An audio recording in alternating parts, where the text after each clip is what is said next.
I'll just turn it on. It's like this, if you go to foreign countries like Mexico, Philippines, they say don't drink the water, don't drink.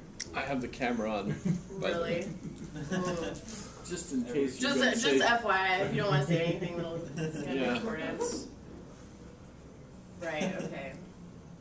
Because, you know, YouTube. But we still 1 minute to go. Actually, 5 minutes to go, right? Technically. Technically, this If class we want. starts at 11:34. 11:34. So. Does it say that on the thing outside? It doesn't.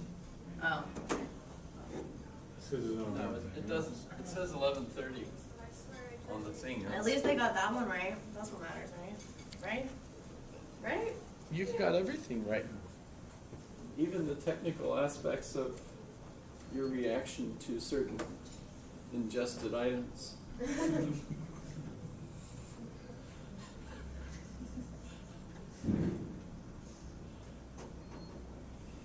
However, okay.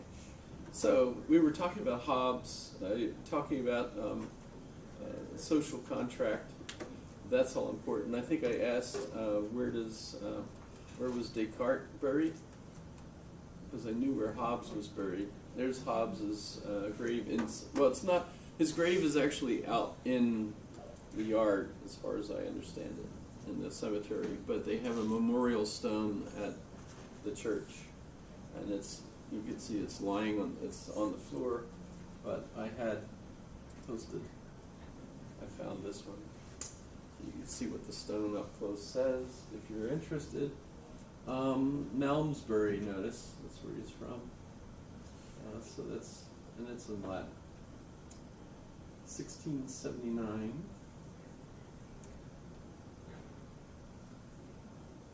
So that's kind of cool.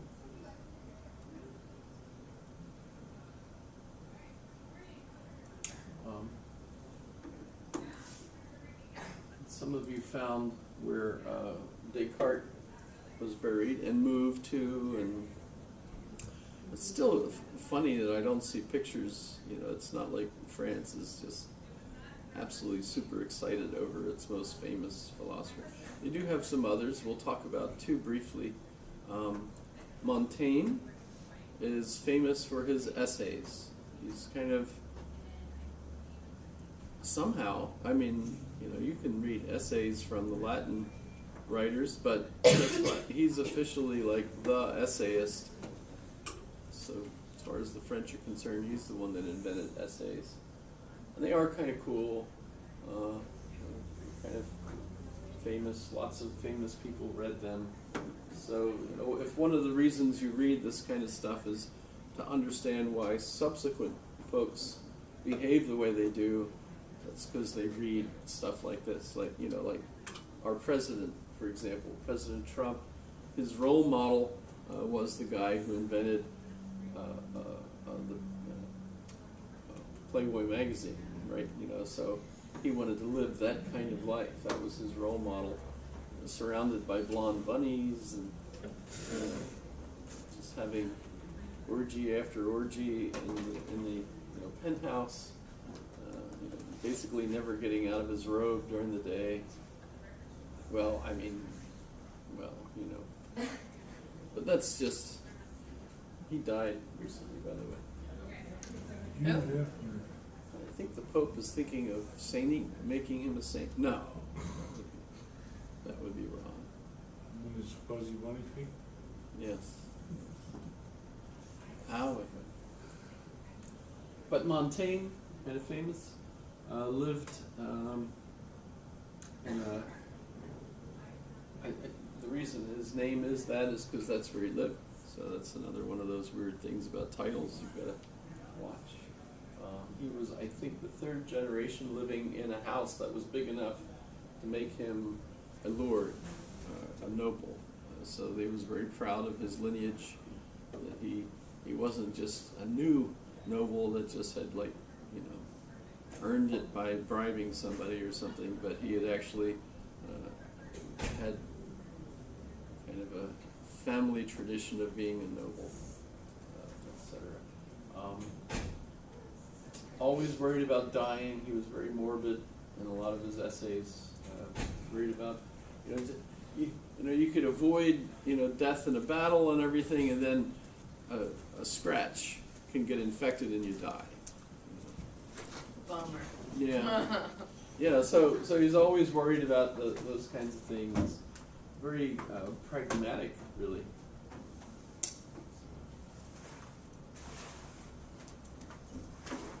The Chateau de Montaigne,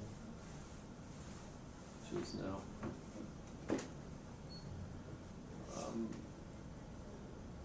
They don't call him a saint, so I think it's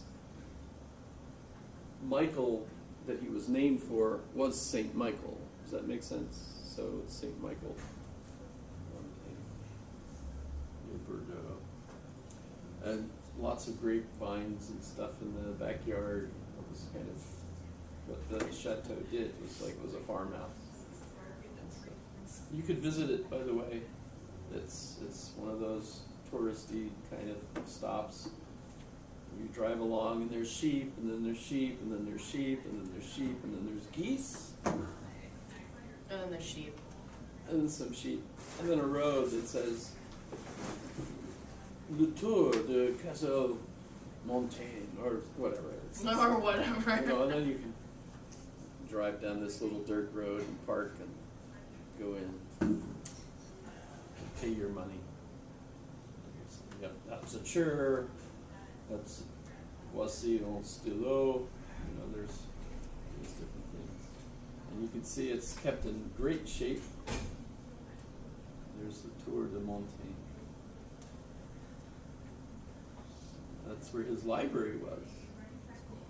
Wow. Yes, you could go have fun there. And his essays.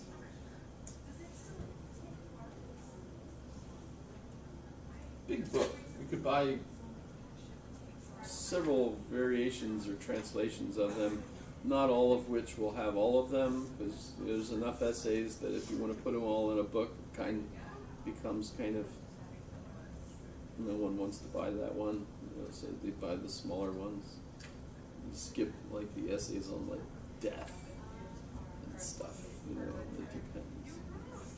All kinds of interesting essays.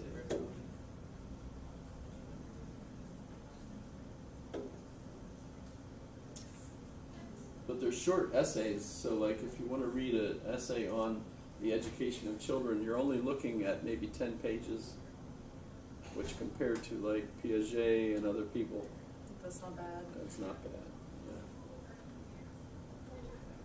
Yeah. Doesn't say anything about alcohol. It's kind of interesting. So Montaigne. Blaise Pascal, mathematician. Pascal's triangle. Yes, Pascal's triangle, What? which helps you solve all sorts of, equations. I don't want to think about that, to be honest. Well, in that case, I'll draw it on the board. Great. You just start. If you can open the pen. Start off with 1.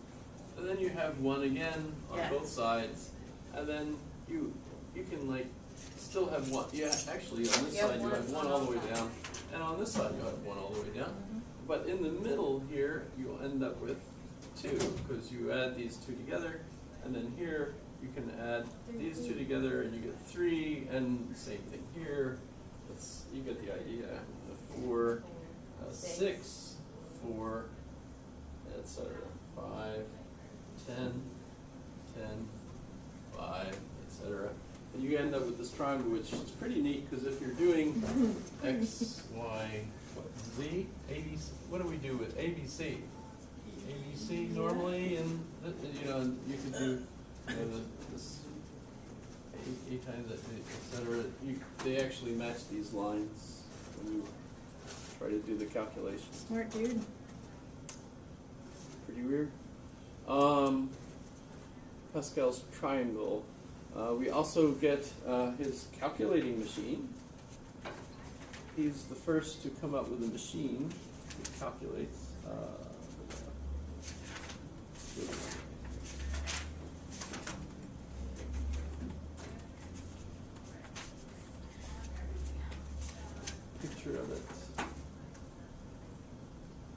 his father was a tax collector, and he was trying to help his dad out by making it more, more efficient. And so his calculator, with just these little wheels and stuff, could add and subtract. I don't remember if it did divisions and multiplications. Maybe it did, I forget.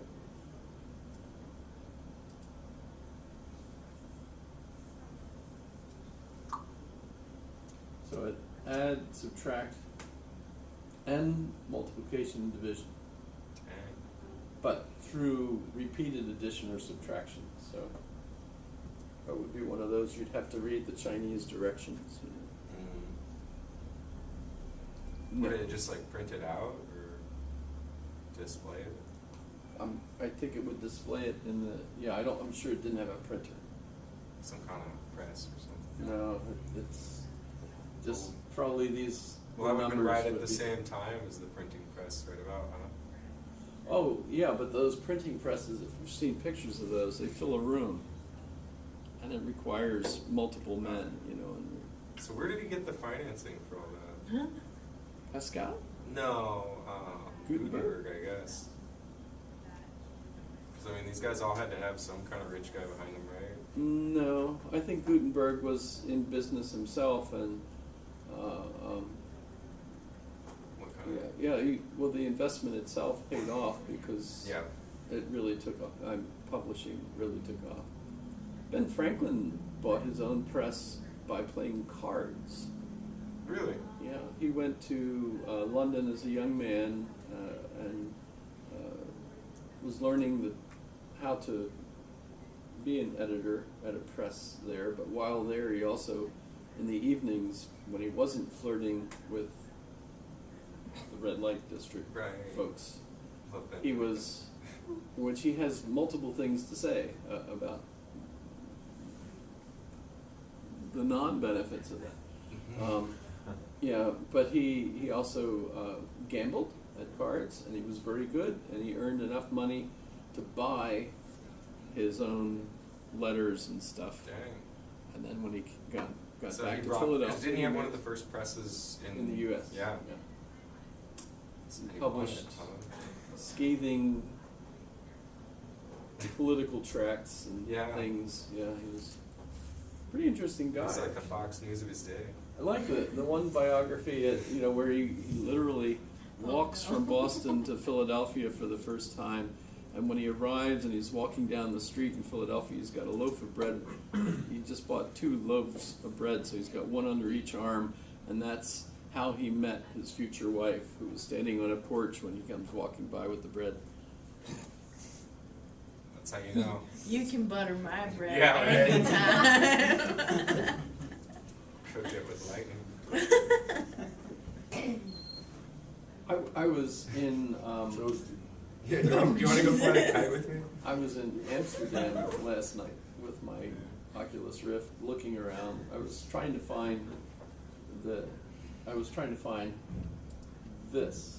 Oh, on Google Earth? Yeah, and That's awesome. it was so annoying. I could not find it. I thought, well, I'll go back to the site and find out where this is. I could plug. So in is the it weird address. being lost in a place and not being able? Well, I mean, I went all over the place. I went to The Hague, up and down the canals, because I remembered seeing one. See, there's a canal right here. This is a canal. See the boats and stuff. And in fact, it's an intersection because it goes this way and this way. So I thought I'll just follow the canals, So I'm just kind of hovering over, just following around, and couldn't find the dang thing. There's a lot of canals there. That's like lots of, and it's pretty interesting the way the construction is. I don't think I'd like to live there. I'm not sure I even want to visit, but it's interesting. Next best thing, of course, is Google Earth with the goggles on, because you're like standing there looking around, but you don't have to suffer all the indignities of being a tourist Travel. you know, all that stuff. Yeah, the travel time, man. Yeah. Let's talk about those plane rides. But I did want to see this just to get an idea where it was, and I couldn't find it. There's, of course, the Spinoza Canal. There's a Spinoza street. There's all sorts. There's a Spinoza building in Nijmegen, which that was interesting, but that's nowhere close to this. That's a university campus where I was cruising down Thomas Aquinas Alley, you know, where they had buildings labeled 1, 2, 3, you know, et cetera, and looking for Grotius building. Grotius, we never even mentioned him. You ever hear of him? Famous history, Grotius. I should throw him up there too, because he's approximately this With a time. name like that, you can't go wrong. I have a sister-in-law in the Netherlands. An open invitation to visit it. Okay, is that his beard or is that his chin? I can't tell. It's got a little bit of both going on. It looks like he has Yeah, a there's potato. a beard. Like There's so. a beard here. Are you And sure? of course, they love these white collars. I was in what's the name of the museum? It's the same as the Russian in Petersburg. I can't think of. Begins with Ham.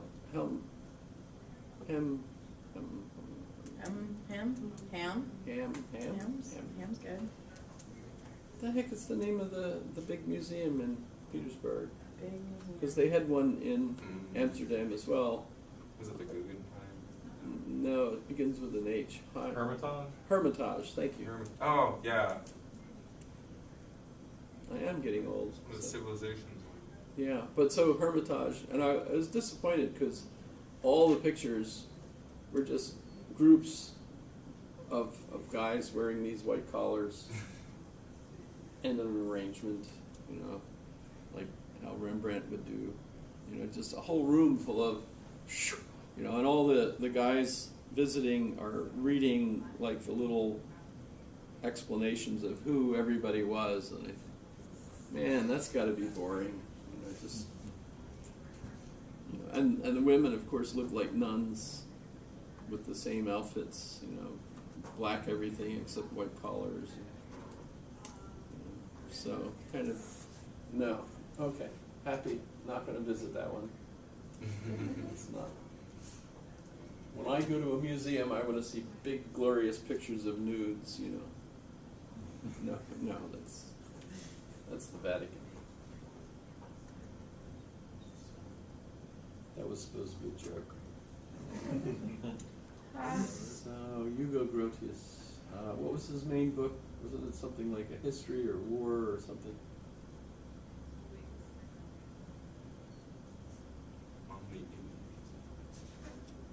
Arminian controversy, that's Calvinism. You have to be careful. Yeah, the Dutch weren't always an incredibly liberal. Although, that's one of the main reasons you see Spinoza there, why Descartes was there. The Netherlands is kind of in between Lutheran Protestant Germany and Catholic France. And in order to be safe and cooperative with both sides, they were very practical, and they allowed you to be either Protestant or Catholic. No problem with us. We don't have any strict requirements. They were a little hesitant about Jews. Jews were, you know, kind of, well, there's a problem with that. For a really interesting history of that. Didn't most of them live in the Pale, though, at this time? In the where? In the Jewish Pale, like Eastern Europe? Amsterdam, the Netherlands, was a very popular place for the Jews at this time. Well, Spinoza was Jewish, wasn't he? Spinoza was Sephardic, and his family had moved there. He was actually born there, but his family had moved there from Spain because of El Cid, and then becoming Christian. And you know, when the state moved from an enlightened Islamic state to a basically fundamentalist Christian state. It was bad on the Jews and others. So they had the choice of convert or die, and a lot of those that even converted found that it didn't really convince everybody, so they were still treated like riffraff, etc.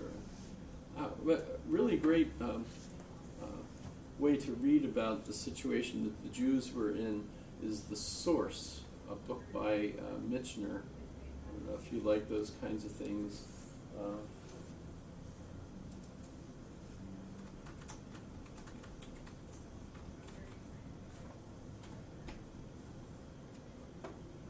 It is so. What Michener does that I really liked was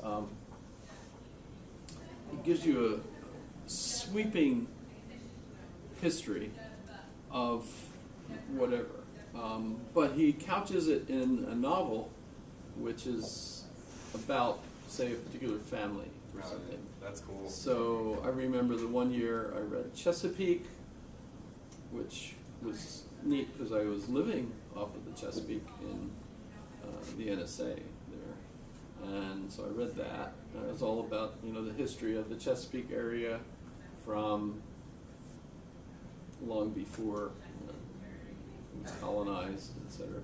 Alaska, he has a book on Alaska which starts off about the rocks showing up. Hawaii, same thing. It was annoying though because it's tediously chapter by chapter as the rocks add and seagulls poop on it, and seeds start to grow, and then you've actually got to the point where you now got a tree, and then the island goes away, and it starts all over again, and you think this is really tedious, But he's got Hawaii, he's got Texas, he's got Poland, which is basically from the north, from the south, from the east, from the west, because basically Poland never got to be its own boss. It was always invaded by and occupied by someone else. Basically just flat? I mean, like, how could it ever... It's kind of weird to think of. They had their heroes. They had their heroes who always... I mean, I'm sure that there's like a sense of being Polish, but it's just hard to keep everybody out. Well, Polia means plain. Yeah, right. So, the Plainslands or whatever. the people who live in the plain. Well, they're kind of like a European Mongolia, right? I mean, they were. I guess I've never heard it called that, but I guess you're right. What other? Oh, The Right Stuff. He wrote a novel called The Right Stuff, which is a little bit different because it's just about the astronaut program. They made a movie out of that, I think. I think someone else wrote a book with a similar title, so I'm confused about that one. But The Source is about the Jewish people, and so it starts way back, and it's a red-haired family. So if you're into red hair, you might find this interesting. And it takes you all the way through till the founding of Israel in the 40s. So that's when it ends. But so it gives you real histories of the pogroms and how the Holocaust is not the first time that the Europeans tried to kill. Because by the time the Holocaust came around, they pretty much already had them all moved into Eastern Europe anyway. Like that, from what I understand, that was the only place they were really allowed to live. Was Western Ukraine and parts of Poland and parts of Austria. There were a lot of people in France and Germany, and England had pogroms too. Yeah. Isaiah Berlin was Jewish from the Balkan states. Right, yeah. And his family saw, well, that was because of the Russian Again, they had their own revolution, and the father was smart enough as a businessman that Isaiah Berlin's father had socked away a lot of his money in England, and so when the time came and the family moved, they weren't bankrupt by leaving, which was one tool that a lot of those situations tried to use to restrain people from leaving who had wealth, that they wouldn't be allowed to take their wealth. Right. A lot of folks don't want to leave with all their stuff. Well, I think the Nazis did that too. Right. Because right. Right. they would say, yeah, you can leave, but we're going to seize all your stuff. Yeah. Well, Wittgenstein's family was smart that way too. Right. They had a lot of resources. Well, it was So, like the smart so even Russians though they too. were Jewish, historically, they had converted generations earlier Right. to Christianity. You know, and they were in trouble. They knew, you know, but they had so much money elsewhere, and they wouldn't just give it. You know, it was like, well, we'll give you some if you leave us alone. You know, and so it was, and they always had more. So, because they were like the richest family in Europe Really? at the time. Yeah. However, so Spinoza's family was connected to this network of the Jewish people that basically said, "Hey, come here. It's safer here." You know, and so they knew the Netherlands was a safe place, and also clearly why Descartes was there. Well, there was like a lot of banking in the Netherlands then too, right?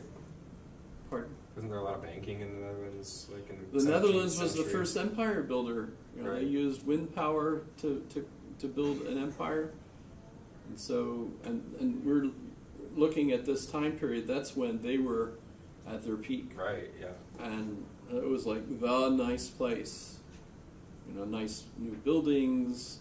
That was right, Everyone right had before the nice tulip clothes. thing, Right before right? William. Tulipmania. Well, when was Tulip Mania? 'Cause that Oh, was like Tulip. after Yeah. this. Well, Dr. Tulip. Right. Yeah. William of Orange becomes William, his wife Mary, so William and Mary. The Glorious Revolution, because it was bloodless. When they came, they were invited, basically. That was in a deploy. It still brought an army, but when the army arrived, there was no army there to fight them. The real battles ended up in, I think, Ireland, and James lost those, so he was out. And William and Mary were in. William is pretty sly, from what I gather, even from like novels about him. There's a book called The Black Tulip. There's a movie too.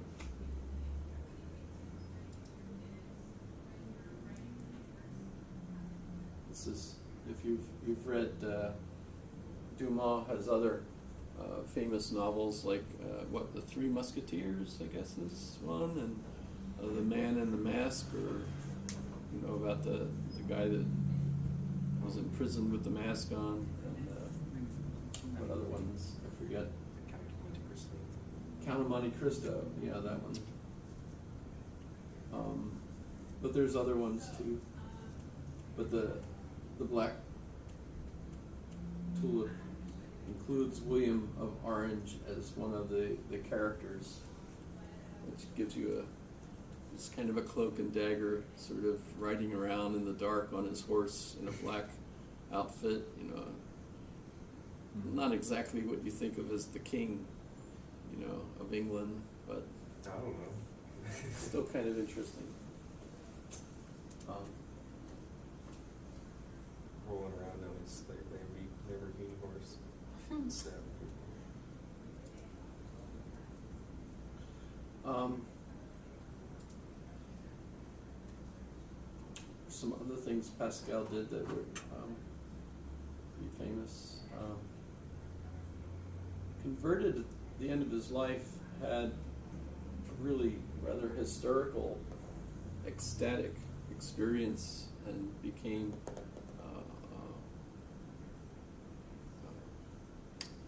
kind of mystical at the end of his life. It was short, he didn't live very long.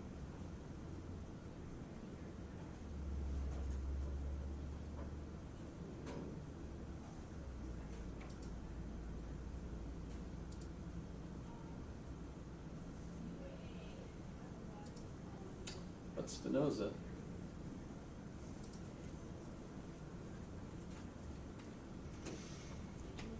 is considered to be the next major step in the move towards the Enlightenment in modern. And notice that I should have pointed out that memorial has that quote, although it's in Dutch, says that his motto was the state's aim is freedom, or something of that sort. But of course he's raised Jewish. He's raised in the Jewish schools to become a Jewish Orthodox boy. But while he's studying, he becomes familiar with the Mennonites or something of that sort. But they somehow introduce him to Descartes. And once he becomes familiar with Descartes, he just has a dramatic change in his thinking. And he begins to be critical of the things he's taught in the synagogue. And he ends up coming up with his ideas that are radically against the things that he's being taught. And he was considered the smartest boy in the class. The rabbi thought he was going to become the next replacement rabbi for himself. And Spinoza didn't let on that he wouldn't be. But at the very end, when he realized, whoa, he doesn't agree with any of this stuff. He's, some of the things were like, Moses couldn't possibly have written the first 5 books of the Bible, the Torah, for a lot of reasons that are actually pretty commonsensical. If you read them, you realize that, hey, wait a minute, Moses couldn't have wrote like the part about how Moses never made it to the Promised Land. Because, he would have had to have written that after he was dead. That's, kind of difficult. My favorite line is Moses was a very humble man. And that's a great line. I use that myself. If I'm talking with folks at a big group or something, I'll say I'm the most humble person here, and proud of too, right? and proud of it. Right. That's Nobody's more humble than I am. exactly. You figure, should you always quote Moses when you use that joke, because you don't want to be plagiarizing. Just try and be more humble. But there's all sorts of issues there. But Pascal got in trouble enough with the synagogue that they warned him and kicked him out. Pascal or Spinoza? Oh, did I say Pascal? I meant Spinoza. Sorry. Pascal was Catholic. You wouldn't have been in there anymore. Although he did get into France had its problems with Protestantism too. They killed the Huguenots or tried to. The Huguenots, right? How'd you say it? Huguenots. I say Huguenots. Okay, I You was say just making Huguenots. sure. No, yeah. I've only ever seen it written down. So Is it really Huguenots? Is that how you pronounce it? There is no officially correct pronunciation of any way. Boy. wait. Okay. Make it up Mm-hmm. and vote on it. So if I'm mispronunciating something, it's because I don't know which pronunciation you like. There's Because didn't a bunch of them end up in America over that? The Huguenots or Huguenots or whatever it's. They probably fled Canada, maybe Quebecois, maybe Quebecois, Quebec. Quebec? Yeah, I have. Quebec? Quebec. Oh man. Now I forget what I was doing. I just know in Pacific Northwest it's Quebec. Yeah, But I forget what I was Let going to me look up. pronounce it. Yeah, but I was going to look up something. Do you hate the way I use the internet in class, or is No. Oh, I like it. No, This no. is how I use it at home. Yeah. Yeah, that's. I'm amazed we don't have more tabs open.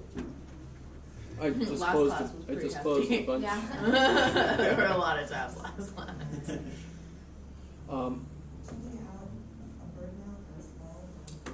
But so, I know what I was going to show you. There's a movie, or TV show.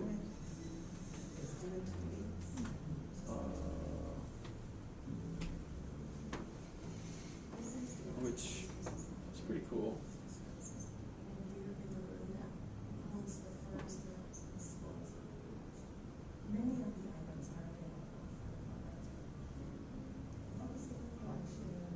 things look right. What the heck?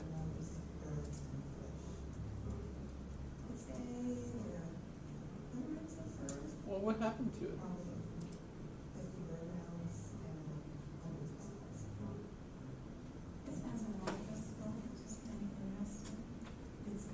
Let me try that.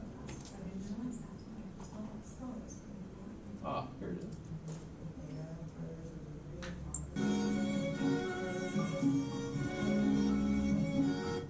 And the sun too stood still for a day.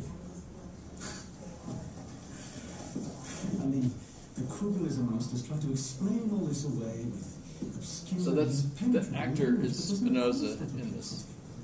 Joshua was a soldier, not an astronomer. Even Solomon, Isaiah, and now they are not exempt from human shortcomings. They were ignorant of the true cause of day and night. Where Joshua has this, God keeps the sun still until they've finished the battle. You can't really do that. And religious prejudice is a veil which protects the mind from reason. But surely not all faith is blind. Today is knocking on the door.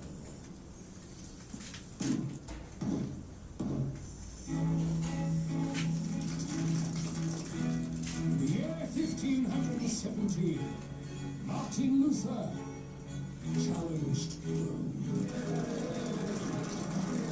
The Church of Rome is corrupt.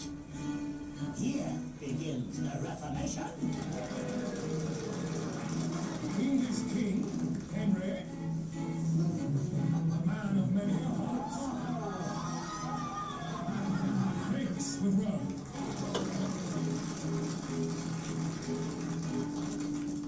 The papists have made this earth a living hell. In the year 1600, Giordano Bruno questions the religion of Rome. He preaches dissent, and for this he is burnt. Special effects.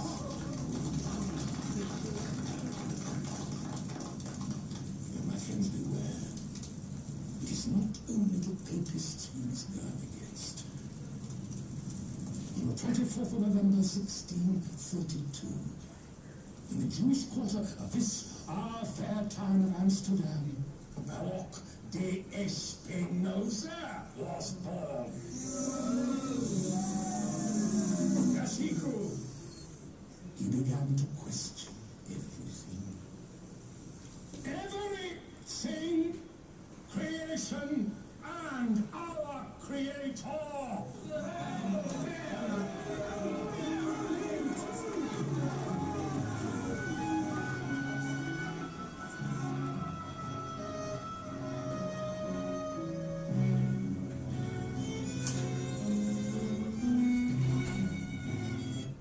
So that's fun to watch if you feel like it. When was that made? A long time ago. Yeah. Back when color videos were very wiggly, yeah. At least Like 8 on millimeter YouTube. film. Sorry for the quality of that. But Yeah, I was just wondering. The so he meets up with a retired Jesuit, an ex-Jesuit, which is really weird. That's like meeting an ex-Marine. There's no real such thing. However, the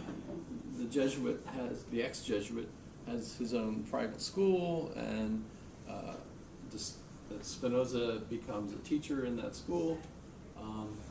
So he's led down the path, especially more Descartes and things of that sort. So and he's also familiar with Thomas Hobbes.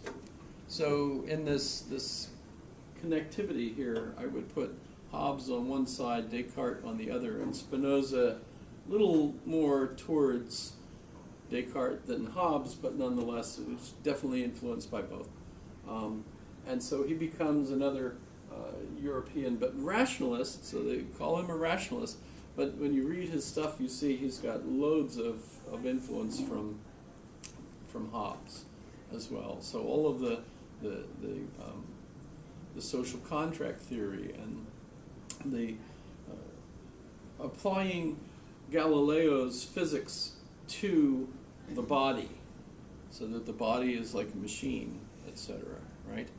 All of that is there, and then of course Hobbes then takes that and says, so we're a whole bunch of machines all interacting. Why do the machines order themselves the way they do? For security. For Hobbes, the main reason we form a government is for security, and that's why we need an absolute monarch for the best possible security, because otherwise we have infighting among the leaders that causes wars, etc. So you need one absolute ruler, and we surrender our rights to that absolute monarch in exchange for security. Right? So all of that you find in his ethics, but for the section in the text that I have that I hope you had a chance to look at, that was kind of annoying. I suppose we can look at that on the web. It's all on the web.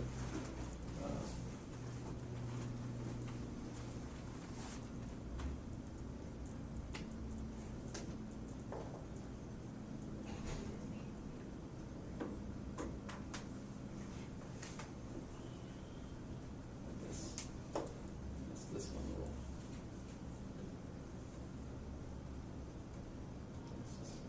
There's actually some other made for the internet kind of copies that are better. In fact, I don't like this. I'll just read right from the text. Is that all right? If you don't mind.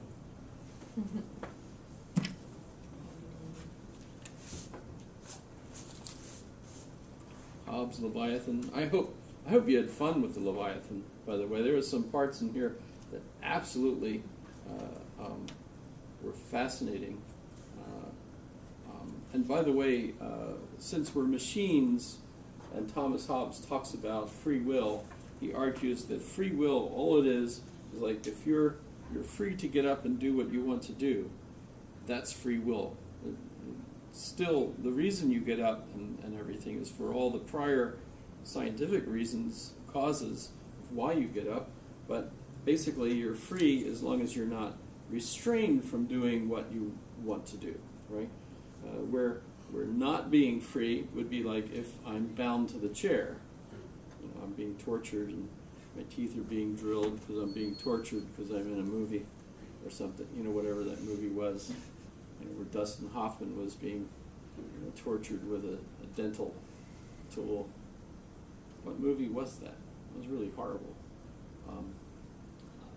But you know, in that case, then you're not free because you're in prison or you're tied, so you can't get up and do what you want, etc. The dog wants to go and run around with some other dogs, but you keep it on the leash, so it's frustrated. It's not free to go do that sort of thing. So there's all sorts of really great stuff on the laws of nature. This is a real issue still today. There's a lot of people that believe all humans have rights, they're God-given, etc. The thing is, when you look at that social contract theory, where it begins, you can see that is initiated by certain individuals in intellectual history. It wasn't something like, you know, everybody in the world all knows this. It's invented at a certain point in time, and while clearly certain individuals, as the concept was invented, thought, oh yes, this is clearly the case that all humans have God-given rights and everything. By the way, they still don't. There's a lot of places in the world that still don't have belief in rights. And I would argue, by the way, that you have to be a modern individual, which means you have to have your computer running on an operating system that enables you to upload these programs that give you a self-awareness, that give you, remember I mentioned Harold Bloom and the invention of the human in Hamlet, right?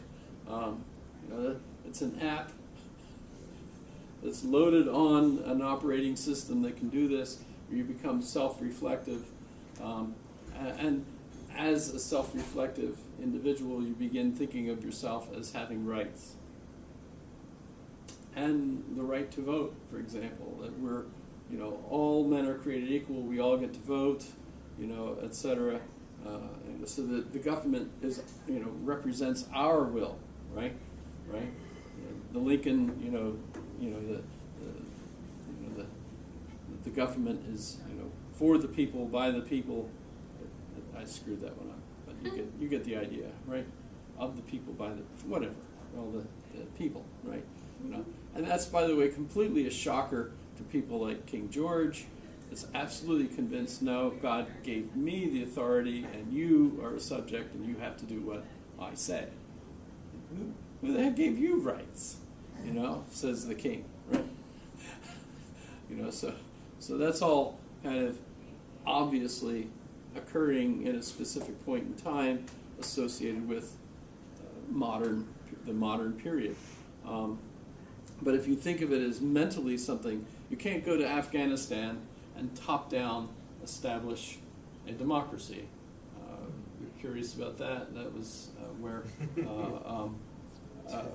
Francis 17 years on. Francis Fukuyama was the one that bailed on the neocons. If you're familiar with him and that kind of thing, and he's absolutely fascinating, by the way. Who's that? Francis I've never heard of it. Fukuyama. Oh, the end of history guy. Yes. And he, so that was his. Then he ended up working for the Rand Corporation. He's still teaching, I believe, at Stanford now. But with the Rand Corporation. But he's, I want to do his writings here. So the end of history, the last man. He did work on trust. He did work on the post-human future, the Great Disruption. That was actually my favorite at the time. Very, very good.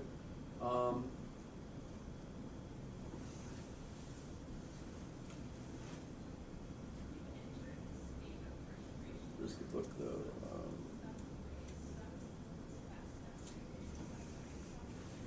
I forget where the book is that. I mean, some of the later books, they should just have a list in times. Here we go. Okay, so The Origins of Political Order and Political Decay are the last two, and they're monstrous, but absolutely great reading, great detailed.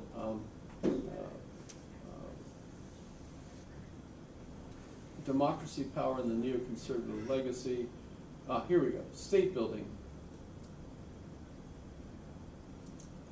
Basically, you cannot just knock off the top of a third world country and declare, okay, you're a democracy now, everybody gets to vote. Because people have no clue what the heck you're talking about. They don't believe they have rights. Never entered into their minds. Women clearly don't have rights. Women Obviously. There's a great book about Afghanistan written by the red-haired Brit. He's actually Scottish, I guess, that walked across Afghanistan shortly after the first war there. He also wrote a book about the King of the Marshes. I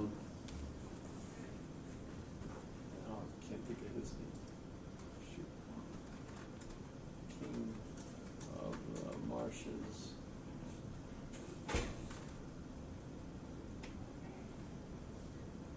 I mean, didn't democracy kind of come about because of enlightened monarchy? And sort of.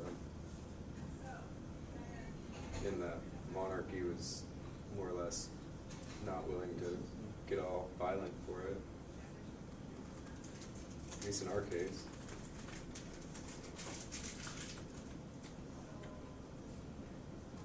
This is the country, I guess.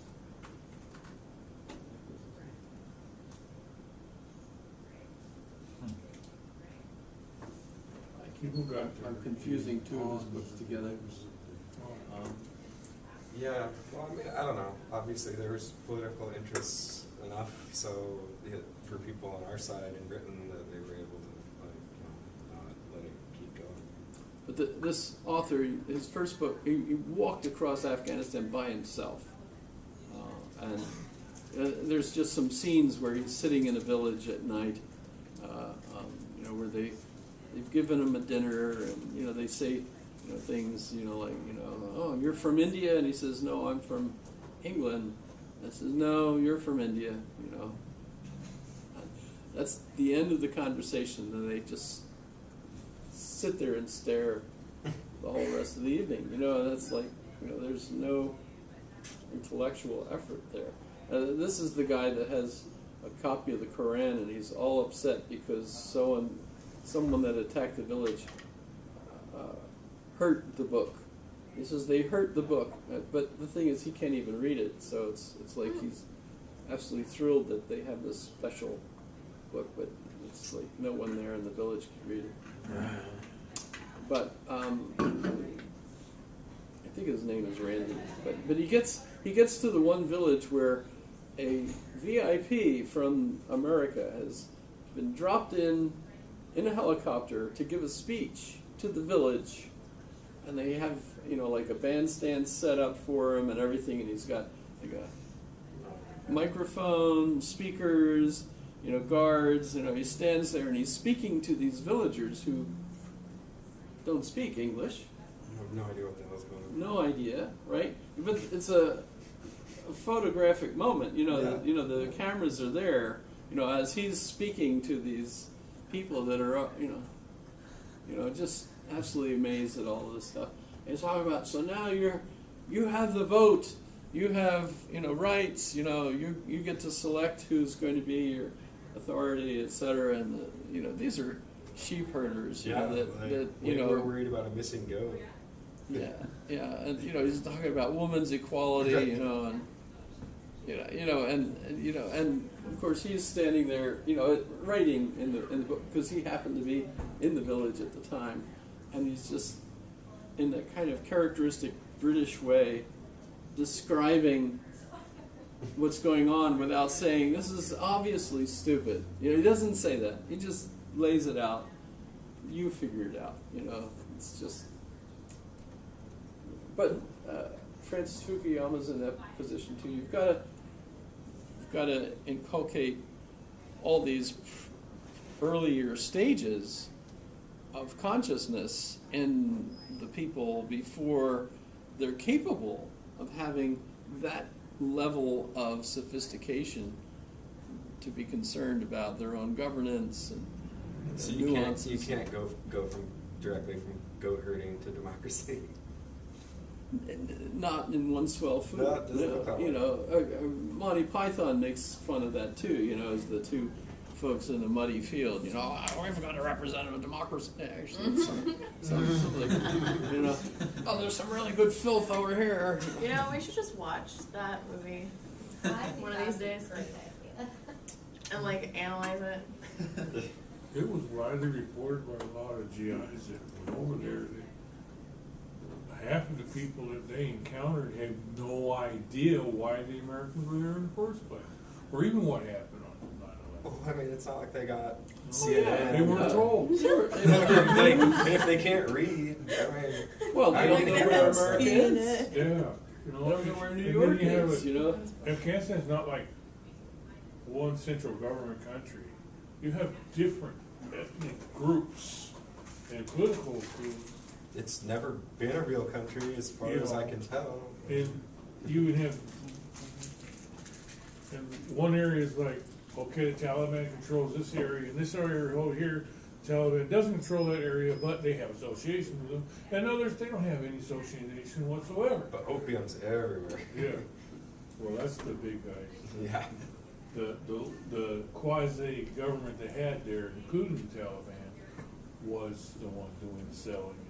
Well, Amsterdam, there's a red light Yeah. district, and I was still looking for the statue, of course, But here I am going down the red light district, and it's a museum to hash, marijuana, and something else. I forget. But it was like a whole bunch of these museums, and I began thinking, I don't think they're museums. I think they're places where you could buy all this stuff, and maybe even spend some time. I don't know. I don't know, man. Sounds like they Well, don't I have do to have a appreciate museum art. of sex. They do. Have you been there? No, but I've heard all about it from people that have. It's on the street. Yeah, I passed it. It's kind of, because you could click, just keep moving. It's like you're walking down the street as you see it. Google Earth, right? With the headset on. That makes you feel like you're really there. Kind of cool. Okay, so read Hobbes. Read some of the Leviathan. It's absolutely amazing, especially when he talks about religion. He thinks that religion was invented by man, for man, because notice the animals don't have it. Animals, when you look, Yeah, I should find this. Toads and like Huh? oh. You get Commonwealth Great rights observation, laws. Hobbes. Their felicity and misery of religion. So here's page 437, Leviathan, chapter 12, of religion. Seeing there are no signs nor fruit of religion, but in man only, there is no cause to doubt, but that the seed of religion is also only in man, and consists in some peculiar quality, or at least in some eminent degree thereof, not to be found in other living creatures. And first, it is peculiar to the nature of man to be inquisitive into the causes of the events they see, some more, some less, but all men so much as to be curious in the search of the causes of their own good and evil fortune. Secondly, upon the sight of anything that hath a beginning, to think also it had a cause which determined the same to begin then, when it did, rather than sooner or later. Thirdly, whereas there is no other felicity of beasts but the enjoying of their quotidian food, I love that expression, right? Ease and lusts, as having little or no foresight of the time to come, for want of observation and memory of the order, consequence, and dependence of the things they see, man observes how one event hath been produced by another, and remembers in them antecedents and consequence, and when he cannot assure himself of the true cause of things, the causes of good and evil fortune, for the most part, are invisible, he supposes causes of them, either such as his own fancy suggests, or trusts the authority of other men, such as he thinks to be his friends and wiser than himself. The two first make anxiety, for being assured that there be causes of all things that have arrived hitherto, or shall arrive hereafter, it is impossible for a man who continually endeavors to secure himself against the evil he fears, and procure the good he desires, not to be in a perpetual solicitude of the time to come, so that every man, especially those that are over-provident, are in a state like to that of Prometheus. For as Prometheus, which interpreted as the prudent man, was bound to the hill Caucasus, a place of large prospect, where an eagle feeding on his liver devoured in the day as much as was repaired in the night, so that man, which looks too far before him in the care of future time, hath his heart all the day long gnawed on by fear of death, poverty, or other calamity, and has no repose nor pause of his anxiety but in sleep. This perpetual fear, always accompanying mankind in the ignorance of causes, as it were in the dark, must needs have for object something. And therefore, when there is nothing to be seen, there is nothing to accuse, either of their good or evil fortune, but some power or agent invisible, in which sense, now here he gets a little careful, perhaps it was that some of the old poets said that the gods were at first created by human fear, which spoken of the gods, small g, that is to say of the many gods of the Gentiles, is very true, but the acknowledging of one God, eternal, infinite, and omnipotent, may more easily be derived from the desire men have to know the causes of natural bodies. In other words, he's on the one hand saying the invention of gods was just fictitious, except for, of course, the one that we all have to believe in, because otherwise they will shoot me, right? Those guys are pretty good at like heavily qualifying their statements. Yeah. Well, I mean, of course, I'm interpreting this, Right. And of course, others, whoever is reading this Well, is you're not interpreting the it. censor that would have been reading it. I don't remember, like Galileo was constantly under a censorship. And the book that got him in trouble was because it got printed without following the guidelines of the censor. And so he basically said what he was thinking rather than what he was supposed to say. But Hobbes, I think, here is getting away with it. I think he's actually saying, and there's no place where you feel like there's a soul. It's all mechanical. Everything's mechanical for him. And of course, there he gives the hint that, as people say, was he an atheist or an American deist? I think one of you mentioned American deism, which is deism. Deism, by the way, theism is where you believe in one God, but you think of that God as anthropomorphic. You could actually have a relationship with the God. You can pray to God and he communicates with you. Deism, on the other hand, is kind of like the watchmaker. He makes this Closer to like a perfect clock and turns it on, and now everything's just running.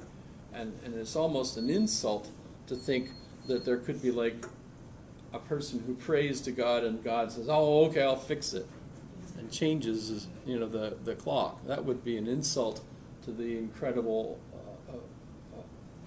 foresight that God has of setting the clock in motion, right? You think of this as, clearly people like Augustine didn't worry about that, but when you get to Sir Isaac Newton and Galileo, well, Galileo not, but we can certainly wonder about Sir Isaac Newton. The universe becomes mechanical so much that God is the creator, starts it, but does not interfere. So praying is not going to change anything. That's an insult to God to think that it would, right? Because God has foreseen all your needs, and if something screws you up, that's the plan, right? So if you're a good scientist, you believe in God, and God created everything, it's perfect design and everything. How do you get to understand God? By studying nature, by studying the way God set things up. And so the cooperation you need, that essentially would have been prayer, is now instead science. Do science and know, if you jump off of that cliff and pray, God is not going to intervene for you. Where the intervening comes is by your knowing not to jump off the cliff, right? Doing science, understanding gravity. If I jump off of here, I'm not going to be able to use these wings and land, because I might be Gelfling, but I'm male, so I don't have wings. Nobody here gets that, right? What's a Gelfling? Anybody remember Gelfling?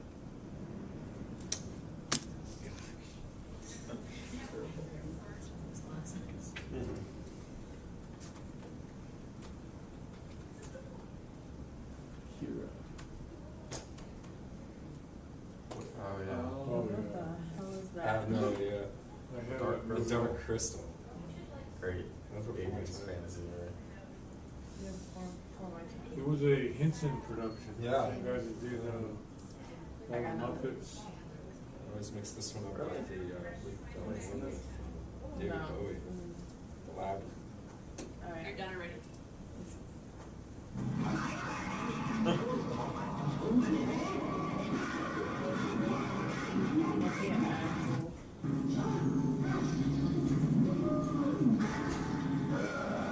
Oh, that's. I I wanted the scene where she flies. But What is happening? Yeah, that's where I'm at. It's a little circle. Sweet. What the hell? this is a cute scene, even though she doesn't fly in the scene. But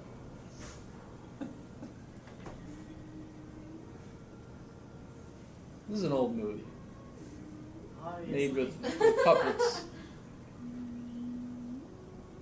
They're Gelfling. She's female, he's male. You don't need me to hear. You don't need me to say that. What is that fluffy thing? Yeah, that's. That's What is that? oh, that's a little creature that's so funny. Whenever my little dog yaps, I always think of that dog. It's a dog. It's kind of like a dog. They were puppets. Yeah, they're puppets. That's funny. If you ever get This the is chance. long before CGI. I mean, they had to do everything. That makes it cool. Well, so it's called the Dark Crystal. If you ever get a chance. 82. Okay. I Thanks. think wasn't it being remade or something? I thought something about. That's not Yeah, what you why would said. you want to? But she can fly. 'Cause Well, she's maybe female, they so. really. Well, let me do some Spinoza. So the ethics. We get to.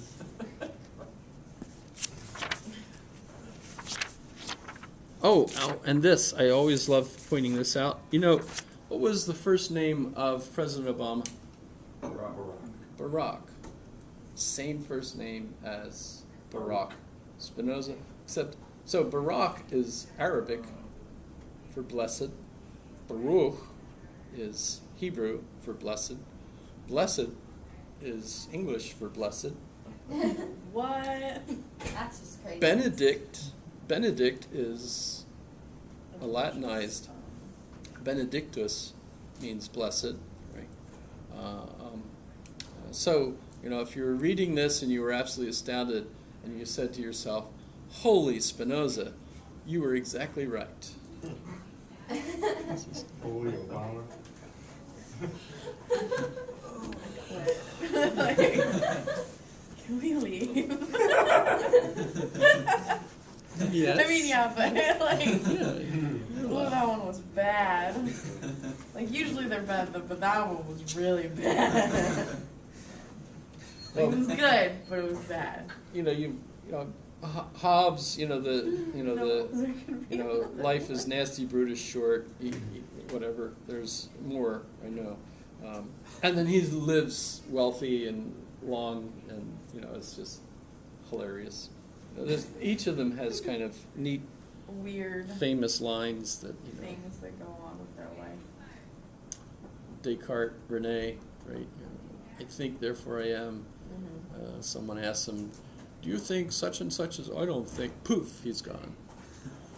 Huh. So funny. Knee slapper. Knee slapper, yes. As long as you're not eating something that results in projectile What? while you're slapping your knee. That would be What? bad.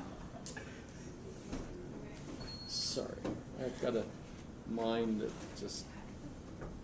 So, ethics in part. Part 1, definitions. So he's using a format that Descartes uses in the methods.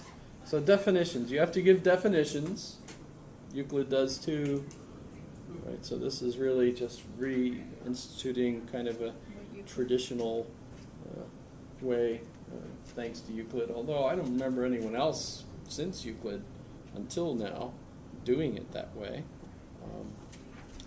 But you get definitions first, and then you get the axioms, which are basically, you can't doubt these. They're indubitable, which is what axiom means, right? And then you get the propositions. So you first need your definitions. So definitions concerning God. By that which is self-caused, so he's defining self-caused, I mean that whose essence involves existence, or that whose nature can be conceived only as existing. So if it's self-caused, it's not caused by anything else, right? So a thing is said to be finite on its own kind in suo genere finita when it can be limited by another thing of the same nature. For example, a body is said to be finite because we can always conceive of another body greater than it. So too a thought is limited by another thought. But body is not limited by thought, nor thought by body, because they're not the same kind. Okay, this is... Okay, So I let's see skip. where you're Let's skip down to. He talks about eternity. By God, I should mention this one. By God, I mean an absolutely infinite being, that is, substance consisting of infinite attributes, each of which expresses eternal and infinite essence, etc. So then the axioms. So these you can't doubt, but by the way, we know you can't prove axioms. That's the trouble with them. You can't doubt them, but you can't prove them either, which is what why use is that? Gödel gives us the incompleteness theorem, that all systems, this is not something that Spinoza would have been thinking of, but today we know that all systems like arithmetic, mathematics, chess, movie genres, whatever you pick, all complex systems have axioms which are necessary for you to have the system. You have to believe them, but they cannot be proven as true in the system, like the basis for you to. I always think of football. You have rules in football like 10 yards is a first down. Who made that a rule? Well, you can't argue that. That's one of the rules of the game. But if you questioned it, that's like a no starter, right? It's not going to help anything if you ask that. So, axioms, got to have them, but notice you can't prove them. So, first one here: all things that are either in themselves or in something else. This sounds like Winnie the Pooh. That's because Winnie the Pooh read Spinoza, I'm sure. Have you read the Tao of Pooh? Milne, I'm sure, It's a good book. had read Spinoza in school. All are so too. That which cannot be conceived through another thing must be conceived through itself. Not through another. So you think of all sorts of stuff, and it's conceived thanks to you, but those things that aren't conceived by another, if they're conceived at all, have to be conceived by themselves. He's zeroing in on the fact that God can't be created by anything else, can't be conceived initially by anyone else. From a given determinate cause, there necessarily follows an effect. On the other hand, if there be no determinate cause, it is impossible that an effect should follow. Cause and effect has to be. The knowledge of an effect depends on and involves the knowledge of the cause. So you don't really understand something unless you understand what caused it. Is that good? You think that's a good one? Things which have nothing in common with each other cannot be understood through each other. So highways and love. You don't try to understand highways by understanding love. Although you might find love on a lonely highway. I don't know. Or while you're carrying your two. It's a hell of a around. song. Yeah, I know. Gonna take two things. So a true idea must agree with that of which it is the idea. If a thing cannot be conceived of as etc. So you can follow. So proposition 1. Substance is by nature prior to its affections. You have to have the thing before it has effects. Okay?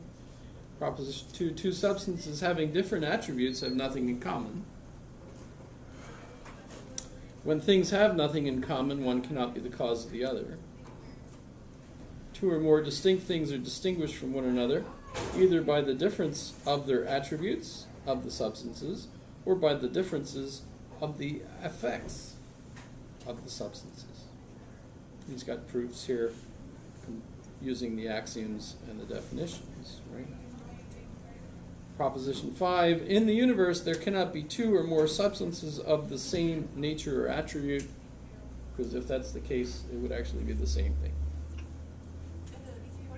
Proposition 6, one substance cannot be produced by another substance.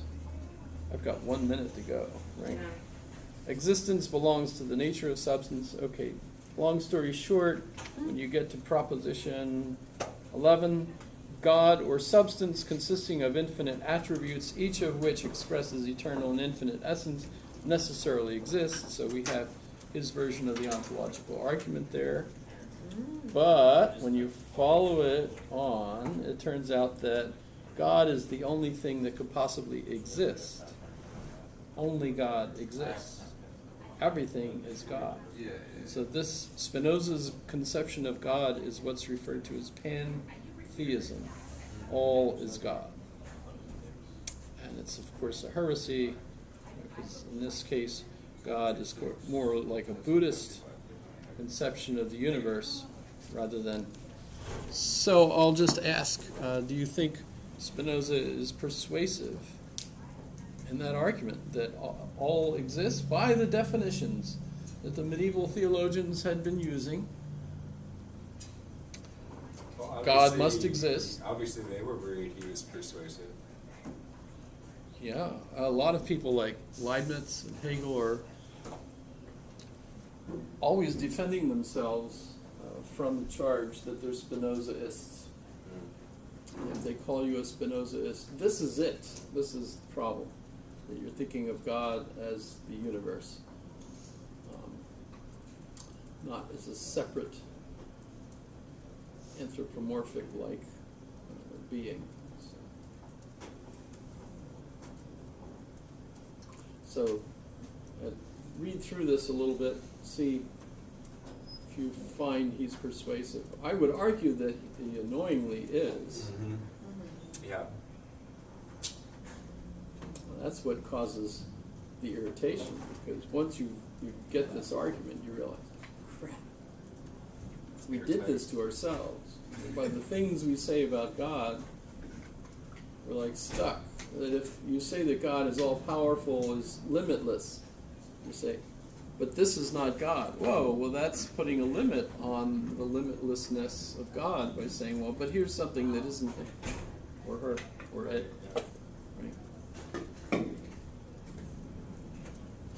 But one of the reasons why contemporary theologians define God as that in which nothing greater can be thought, but give no other explanations of what God is. That's just because the minute you do, you're in trouble, because it limits.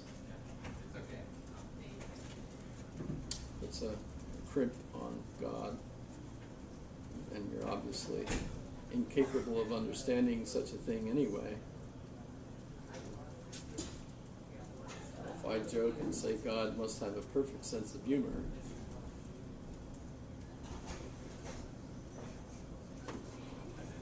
what kind of jokes would God like? Ethnic jokes? No. God's not allowed to. Oh! You're recording yourself. Yes. Well, I'm sure I'm right. So. Didn't disagree with you. And I'm the humblest person here Yeah? today. Today? Are you humbler than I am? If I said I was, that would make me not humble. Whoa. That means you got the joke. I get it. That's the problem we have with recursion, you know. Human beings. He said such and such. She said, he said such and such. He said, she said, he said, she said such and such. Did I get that right? Recursion.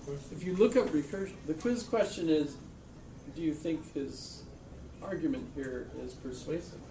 But if you look up recursion on the internet, Google has its own joke. It says, "Did you mean recursion?" Every time you look up recursion, it'll come up and say, "Do you mean recursion? And then you'll click on it, and then it'll ask it again. And then you'll click Do on you it. mean recursion?" Oh, I can do that. That's cool. So hilarious. It's wonderful being alive and being human and Oh, there is a class. liking pizza. Thank you. Have a great day. You too. Love you guys. Am I allowed to say that? I think so. Well, Supposedly, guys, to be a it's great supposed to be teacher, you have to be know your information, know your subject, be enthusiastic, and love your students.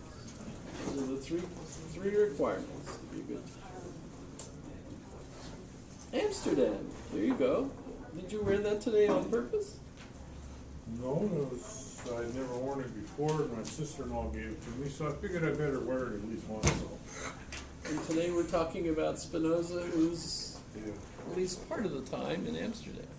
Is my sister-in-law, my wife's sister, she married a Dutch gentleman and he built me.